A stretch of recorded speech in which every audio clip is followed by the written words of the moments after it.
Hello, मी doctor Sonali. आज मी आले आहे अंदमानमधील चॅथम सॉमिल येथे.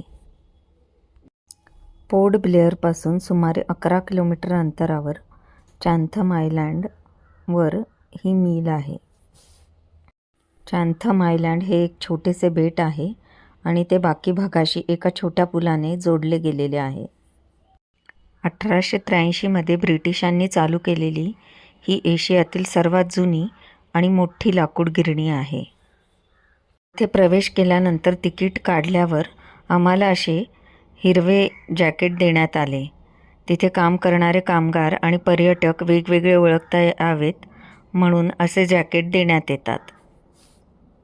येथील संग्रहालयात पडोके आणि येथील स्थानिक लाकडापासून बनवलेल्या अनेक सुंदर लाकडी वस्तू आहेत.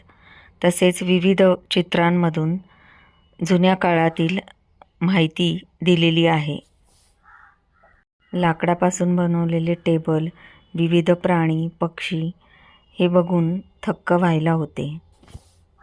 येथील आवारात एक फॉरेस्ट म्युझियम पण आहे, जिथे पडोके या लाकडापासून बनवलेल्या सुंदर वस्तू आपल्याला विकत घेता येतात. पडोके या अंदमानमधील झाडाचे लाकूड अतिशय उच्च दर्जाचे, लालसर रंगाचे आणि कीड न लागणारे असते, म्हणून यापासून बनवलेल्या वस्तू या अतिशय सुंदर आणि उच्च दर्जाच्या असतात. या गिरणीबद्दलची अजून माहिती या व्लॉगच्या पुढच्या भागात पाहूयात.